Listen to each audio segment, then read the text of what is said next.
Shalom saudara-saudari yang terkasih dalam Kristus.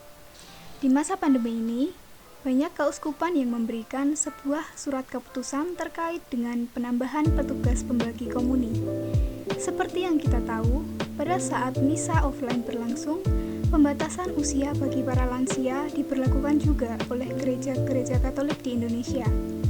Hal ini tentu saja merupakan sebuah upaya gereja Katolik bersama dengan pemerintah Indonesia dalam memutus mata rantai penyebaran COVID-19. Berbicara mengenai petugas pembagi komuni, apakah di antara Anda sekalian tahu sebenarnya siapakah mereka ini? Bagaimana tugas-tugas mereka, syarat-syarat supaya bisa menjadi seperti mereka, dan apa saja perlengkapan yang harus mereka kenakan? Pada katekese kali ini, kita akan belajar untuk mengenal mereka lebih dekat. Silahkan simak penjelasan berikut ini.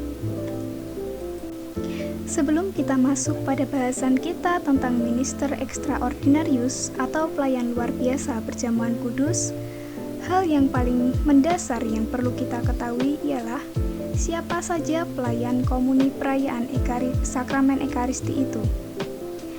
Dalam Katekismus Gereja Katolik 278 dijelaskan bahwa pemimpin perayaan Ekaristi adalah seorang imam, uskup atau pastor yang ditabiskan secara sah yang bertindak dalam pribadi Kristus Sang Kepala dan atas nama gereja.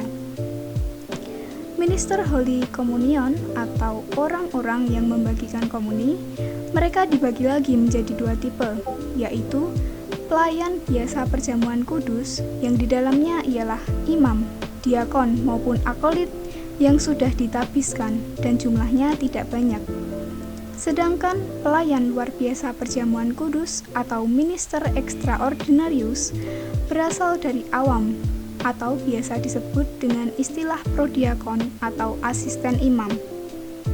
Alasan mereka disebut sebagai pelayan luar biasa karena mereka dimaksudkan untuk keadaan yang luar biasa, seperti keterbatasan imam di suatu paroki, dan tugas mereka hanya untuk membagikan komuni saja. Prodiakon ialah istilah yang lebih sering kita dengar di Indonesia ini. Istilah ini digunakan pertama kali di Keuskupan Agung Semarang pada tahun 1985. Sebelumnya, ketika Konsili Vatikan II membuka kemungkinan partisipasi umat yang lebih luas dalam perayaan liturgi, Gereja Katolik di Indonesia mengupayakan macam-macam tindakan konkret. Salah satunya petugas kaum awam yang membantu untuk menerimakan komuni pada tahun 1966 yang disebut sebagai diakon awam. Istilah ini digunakan hingga tahun 1983. Kemudian pada tahun 1983 ada usulan sebutan baru untuk menggantikan diakon kaum awam, yaitu menjadi diakon paroki. Namun pada tahun 1985 kata prodiakon dipopulerkan oleh Monsinyur Darmo Atmojo. Perubahan ini dilatar belakangi problematik istilah yang dikategorikan sebagai contradictio in terminis. Seperti yang kita ketahui bahwa diakon dalam tradisi gereja merupakan orang-orang yang tertabis, yaitu para klerus dan hierarki. Oleh karena itu, penggunaan diakon awam jelas merupakan sebuah sebutan yang aneh dan kontradiktif secara teologis. Diakon kok awam? Berikut ini perbedaan antara diakon tertabis dengan prodiakon. Setelah kita mengetahui pengertian dari minister extraordinarius atau pelayan luar biasa atau yang sering kita sebut prodiakon, kali ini kita akan mengetahui apa saja tugas-tugas dari seorang prodiakon itu. Tugas yang paling utama ialah membantu menerimakan komuni. Membantu menerimakan komuni itu bisa berlangsung di dalam perayaan Ekaristi maupun di luar perayaan Ekaristi, entah dalam suatu ibadat sabda, perayaan sabda hari Minggu, entah mengirim komuni kepada orang yang sakit atau di penjara. Kemudian tugas selanjutnya ialah melaksanakan tugas yang diberikan oleh pastor paroki. Tugas itu misalnya memimpin ibadat sabda, memberikan homili pada saat ibadat sabda tersebut, memimpin upacara pemakaman, serta memimpin doa untuk berbagai wujud dan keperluan di lingkungan. Lalu syarat-syarat apa saja yang harus dipenuhi agar boleh menjadi minister extraordinarius? Ada 3 hal pokok yang harus dipenuhi seseorang sebelum menjadi minister extraordinarius. Yang pertama adalah memiliki nama baik sebagai pribadi ataupun keluarga. Seorang petugas minister extraordinarius haruslah memiliki nama baik. Artinya, calon minister extraordinarius mesti seseorang yang beriman, yang memiliki iman dan beri kehidupan yang baik. Dengan demikian, nama baik itu bukan hanya mencangkup kepribadian dan tingkah lakunya yang baik, tetapi juga iman kepercayaannya dan serta kurang lebih memiliki pandangan dan ajaran iman yang sehat dan utuh. Yang kedua, diterima umat. Kriteria syarat selanjutnya ialah seorang minister extraordinarius harus diterima oleh umat. Dalam mengenyam tugas sebagai minister extraordinarius, seseorang harus diterima oleh umat.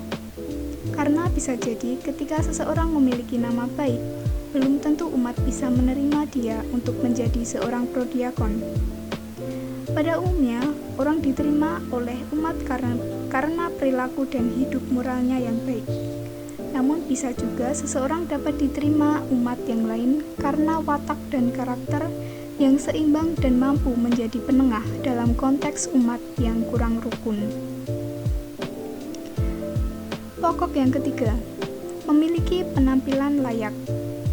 Penampilan yang layak juga menjadi syarat untuk menjadi minister extraordinarius atau prodiakon. Dengan syarat penampilan layak, dimaksudkan bahwa calon tersebut akan dapat melakukan tugas-tugas prodiakon dengan baik dan memadai. Penampilan yang layak ini meliputi macam-macam hal, seperti kemampuan memimpin doa dengan baik, membacakan sabda Allah, dan dapat berhomili dengan baik.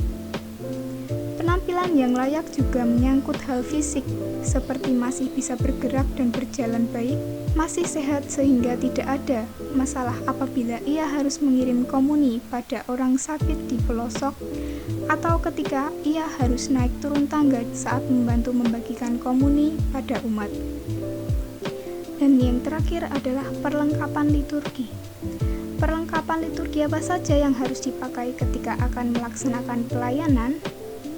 Pakaian liturgi untuk prodiakon atau minister extraordinarius yang resmi adalah alba yang dapat diikat dengan singel. Alba merupakan pakaian resmi liturgis untuk orang yang tertapis maupun yang tidak tertapis. Alba yang baik ialah alba yang kerahnya dapat menutup kerah baju atau hem kita, apabila alba itu kita pakai di atas hem kita. Alba hendaknya dibuat rapi dan merupakan pakaian terusan dari atas ke bawah.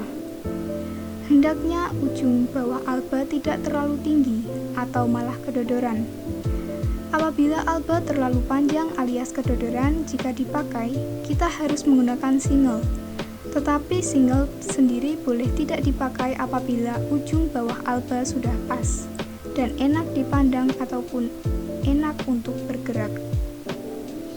Aksesoris tambahan yang lazim bagi para prodiakon atau minister extraordinarius di banyak keuskupan ialah penggunaan samir. Samir yaitu kain semacam selendang yang dikalungkan di ujungnya bertemu dan biasanya diberi salib yang bergantung. Samir ini bersifat aksesoris, jadi tidak harus ada, tetapi boleh ada. Paham yang salah di antara sementara prodiakon ialah lebih mengutamakan untuk memakai samir daripada alba. Dalam situasi darurat atau sangat sulit untuk memakai alba, tentu dimaklumi apabila prodiakon tidak memakai alba dan hanya memakai samir. Tetapi sekali lagi, hal terakhir ialah bersifat darurat atau tidak ideal. untuk asisten minister extraordinarius yang diangkat oleh pastor paroki atas izin keuskupan. Sebagai contoh Keuskupan Agung Semarang, busana yang dipakai cukup sederhana, yaitu cukup menggunakan pakaian atasan berwarna cerah, sebisa mungkin berwarna putih dan celana gelap. Jika tadi kita telah mengetahui busana liturgis yang dikenakan oleh minister extraordinarius dan asisten minister extraordinarius, maka selanjutnya kita akan belajar peralatan apa saja yang diperlukan oleh para minister extraordinarius dalam melakukan tugasnya. Yang pertama, untuk menerimakan komuni kepada umat pada saat perayaan Ekaristi, alat liturgi yang digunakan ialah kain piala atau purificatorium. Kain piala ini mesti dibawa oleh prodiakon ketika memasuki panti imam setelah doa syukur agung. Yang kedua adalah sibori. Sibori yang berisi hosti suci biasanya telah disiapkan di altar atau diambil dari tabernakel. Yang ketiga, prodiakon juga perlu akrab dengan velum atau kain selubung yang biasa digunakan untuk menutup sibori yang berisi sakramen Maha Kudus pada saat disimpan di tabernakel. Sibori yang tidak berisi sakramen Maha Kudus tidak perlu ditutup velum. 2. Untuk pelayanan mengirim komuni kudus, baik kepada orang sakit maupun orang yang dipenjara, serta dalam konteks bencana. Peralatan yang harus dibawa ialah pyxis, yaitu sebuah tempat atau wadah untuk menyimpan hosti suci. Pyxis prinsipnya berfungsi seperti sibori, hanya saja bentuknya lebih kecil dan ceper. Pyxis biasanya disertai tempat kantungnya yang diberi tali sehingga dapat dikalungkan saat akan membawanya ke tempat orang yang akan dikirimi komuni kudus. Yang kedua adalah korporal. Korporal ialah kain putih yang biasa digunakan untuk alas altar pada saat ada sakramen Maha Kudus atau piala suci. Korporal ini digelar saat prodiakon atau minister extraordinarius akan meletakkan pyxis yang berisi hosti suci yang akan diterimakan dalam komuni. Yang ketiga, di tempat orang yang akan dikirimi komuni kudus, hendaknya tersedia meja yang bersih dan cukup kuat dan diberi taplak putih yang bersih. Perlu juga disiapkan salib dengan korpus Yesus dan lilin yang dinyalakan. Yang ketiga, untuk pelayanan ibadat sabda di lingkungan atau sakramentali, peralatan yang disiapkan cukup dengan meja yang cukup kuat, bersih, diberi taplak putih yang bersih. Kedua, lilin. Ketiga, salib. Dan yang keempat, buku-buku bacaan atau kitab suci, buku doa, buku nyanyian. Sedangkan untuk tambahan ketika akan pelayanan sakramentali ialah air suci, aspergil, dan wadah. Menjadi seorang minister extraordinarius atau prodiakon merupakan sebuah panggilan hidup, karena Allah sendiri yang memanggil kita untuk melayani umat Allah melalui tugas pelayanan yang dipercayakan oleh uskup atas nama gereja. Dan menjadi prodiakon sama halnya dengan mempersembahkan hidup atau pengabdian kita pada Allah. Karena menjadi prodiakon berarti kita turut ambil bagian dalam karya pengutusan umat oleh Allah. Jadi bagaimana? Apakah ada yang tertarik untuk menjadi prodiakon? Kiranya kasih Tuhan Yesus Kristus dan kasih Allah dan persekutuan Roh Kudus menyertai kamu sekalian. Shalom, berkah dalam.